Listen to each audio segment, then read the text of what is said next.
भाई और भौणी मैंने कौन आपण मैंने जानते कि एक एमती परिस्थिति जो शनिदेव एक निर्दोष व्यक्ति को कष्ट देउथिबा देखा जाए, किंतु एहार पछरे एक गभीर पौराणिक सत्य लुचि रही। शनिदेव को कर्मफलदाता कुहा जाए।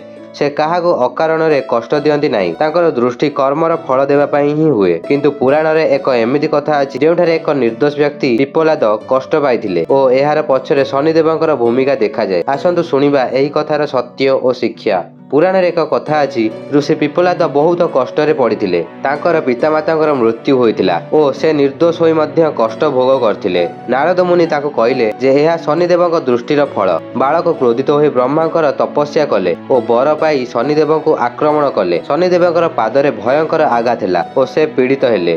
ପରେ ପ୍ରଭୁ ଶିବ ଆସି ବାଳକକୁ ବୁଝାଇଲେ କି ଶନିଦେବ ତୁମର ପିତାମାତାଙ୍କର ମୃତ୍ୟୁ ଓ ତୁମର କଷ୍ଟର କାରଣ ନୁହନ୍ତି। ସେ କେବଳ ବ୍ରହ୍ମାଙ୍କର ନିୟମ ଅନୁସାରେ କର୍ମଫଳ ଦିଅନ୍ତି। ତାଙ୍କୁ ଦୋଷ ଦେବା ଭୁଲ। ଶନିଦେବ କାଳର ରୂପରେ କର୍ମର ଫଳ ଦିଅନ୍ତି।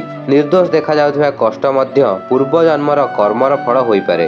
ବାଳକ ପ୍ରଭୁ ଶିବଙ୍କ ଚରଣରେ ପଡ଼ି କ୍ଷମା ମାଗିଲେ ଓ କହିଲେ, ହେ ମହାକାଳ, ଶନିଦେବଙ୍କୁ ଆଦେଶ ଦିଅନ୍ତୁ ଯେ ସେ ନିର୍ଦୋଷଙ୍କୁ ଅକାରଣରେ କଷ୍ଟ ନ ଦିଅନ୍ତୁ ଓ ଯେଉଁମାନେ ମୋର ଘଟଣାକୁ ସମ୍ମାନରେ ସ୍ମରଣ କରିବେ ଓ ପିପଲେଶ୍ୱର ମହାଦେବଙ୍କର ପୂଜା କରିବେ ସେମାନଙ୍କୁ ଶନିଦେବ କଷ୍ଟ ନ ଦେବେ। ଶନିଦେବ ନିଜର ପ୍ରାଣ ରକ୍ଷା ପାଇଁ ଏହି ବଚନରେ ସହମତ ହେଲେ। ଏହିଠାରୁ ପିପଲେଶ୍ୱର ଶିବଲିଙ୍ଗର ପୂଜା ଓ ଏହି କଥାର ସ୍ମରଣ ଶନି ଦୋଷରୁ ରକ୍ଷା ଦିଏ। ଏହି କଥାର ମୂଳ ସନ୍ଦେଶ ହେଉଛି ଶନିଦେବ କେବେ ଅକାରଣରେ କଷ୍ଟ ଦିଅନ୍ତି ନାହିଁ। ସେ କର୍ମଫଳର ନ୍ୟାୟକର୍ତ୍ତା। ପୂର୍ବ ଜନ୍ମର କର୍ମ ଅନୁସାରେ ଫଳ ଦିଅନ୍ତି, ଯାହା ଆମକୁ ନିର୍ଦୋଷ ଦେଖାଯାଏ, କିନ୍ତୁ ସେ ମଧ୍ୟ କର୍ମର ଫଳ ହୋଇପାରେ। ଶନିଦେବ ଆମକୁ ଧୈର୍ଯ୍ୟ, ଅନୁଶାସନ ଓ ସତ୍ୟର ପାଠ ଶିଖାନ୍ତି। ତାଙ୍କର କଷ୍ଟ ଆମକୁ ଶୁଦ୍ଧ କରି ଉନ୍ନତିର ପଥ ଦେଖାଏ। ତେଣୁ ଶନିଦେବଙ୍କୁ ଭୟ ନ କରି ସମ୍ମାନ କରନ୍ତୁ, ସତ୍କର୍ମ କରନ୍ତୁ ଏବଂ ହନୁମାନଙ୍କୁ ଭକ୍ତି କରନ୍ତୁ ଓ ପିପଲେଶ୍ୱର ଶିବଙ୍କର ପୂଜା କରନ୍ତୁ। ଶନି ଦୋଷ ଦୂର ହେବ।